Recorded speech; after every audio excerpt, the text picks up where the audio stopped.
The year is 2142. Somewhere in space, a Weyland-Yutani drone intercepts the drifting wreckage of the spaceship USCSS Nostromo. Later, an investigation begins, conducted by masked specialists. They open the object, inside which is a laboratory housing a curled-up xenomorph in the fetal position. Meanwhile, in the star colony Jackson Star, a young woman, Rain Carradine, wakes up to the sound of an alarm calling her to work in the mine. During breakfast, her adopted brother Andy joins her, trying to cheer her up, hoping that things will work out. He wants to earn money to pay for the flight to Ivica, but Rain asks him to wait while she heads to the colony office. Rain has met the required quota in hopes that she can leave, especially since her parents passed away long ago, and there's nothing keeping her on the star.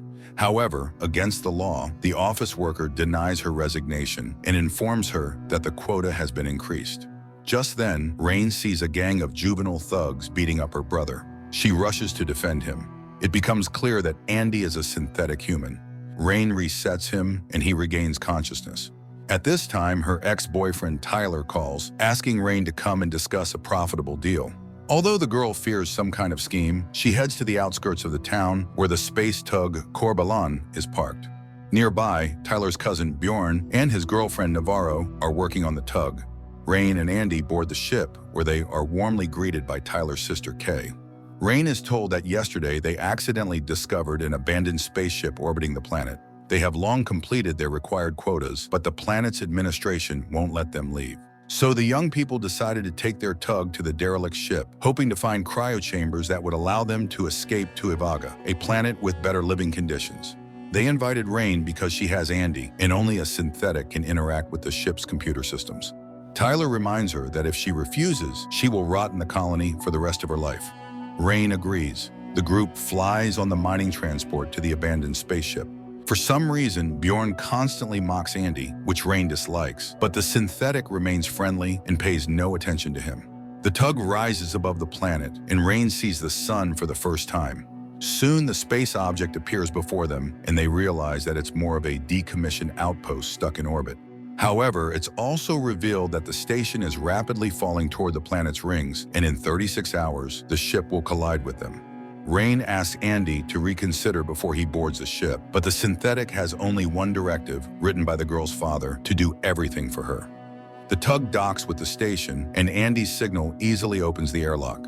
Tyler, Bjorn, and Andy board the station. Following the scanner's directions, the group heads to the capsules. The systems are malfunctioning, gravity is unstable, but the ship's motherboard powers up, activating the oxygen supply. Finally, Tyler reaches the capsules, where it turns out that although they are intact, there isn't enough cryofuel for the flight to Ivica. However, the guys discover that there is another cryochamber on board, which, judging by its size, should contain plenty of fuel. They head toward it. Meanwhile, Rain, puzzled by Bjorn's hostility toward Andy, learns that during an accident in the mine, one of the synthetics left Bjorn's injured mother behind.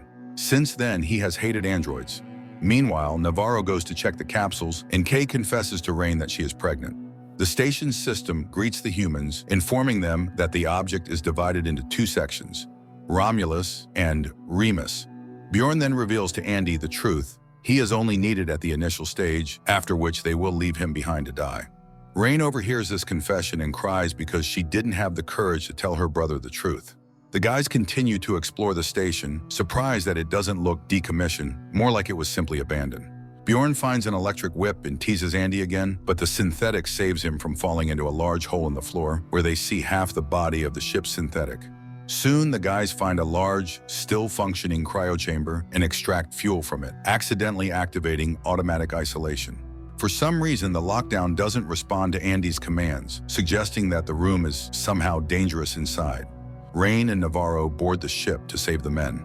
Rain removes the chip from the damaged android to plug it into Andy's brain, hoping it will give him full control over the station. While she works, Navarro marvels at the interesting technical features. Suddenly, the synthetic grabs Rain by the hand, and only Navarro's help saves her.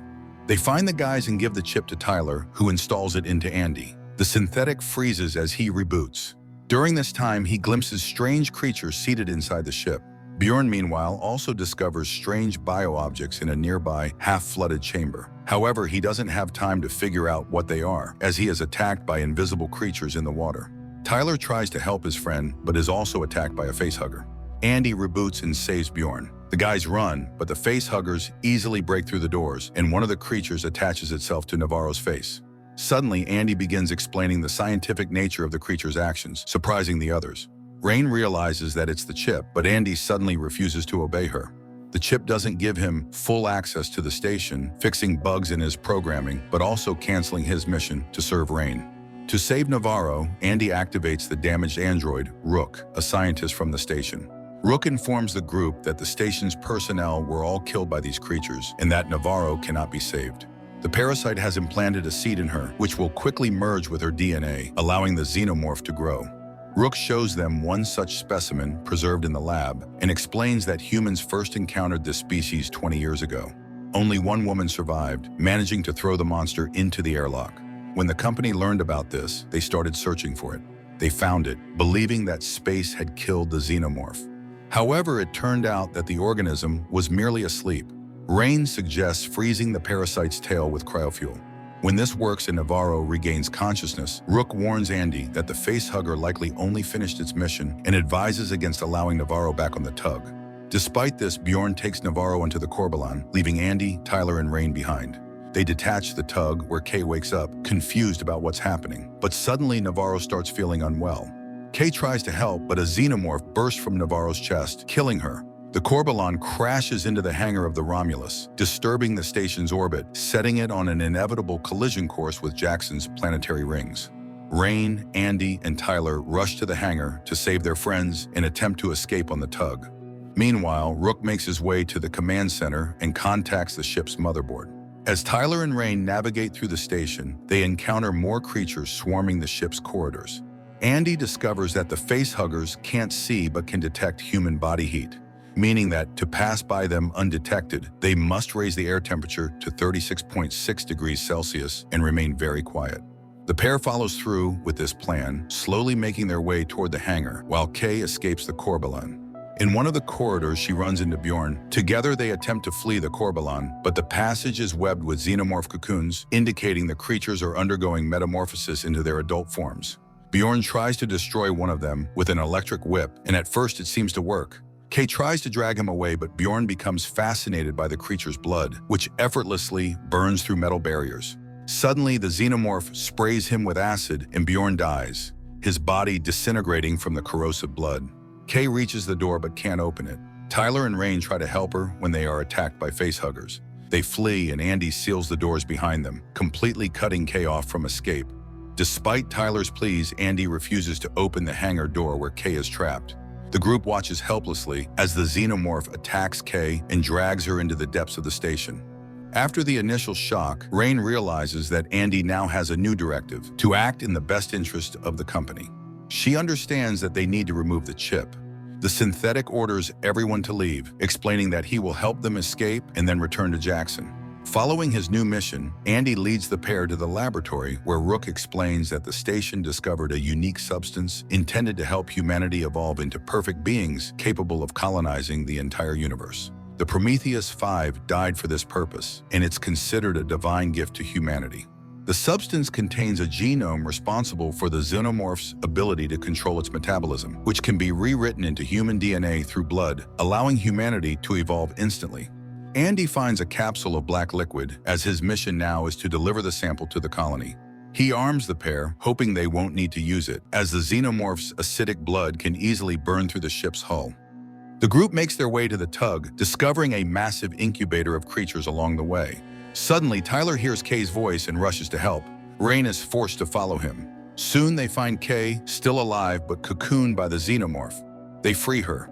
Andy suggests injecting the black liquid into Kay, but Rain opposes the idea. She proposes putting Kay into a cryochamber so that Earth's doctors can save her. Just then, a xenomorph attacks them and drags Tyler away. Andy freezes, and Rain is left to drag Kay to the lift and seal the doors behind them.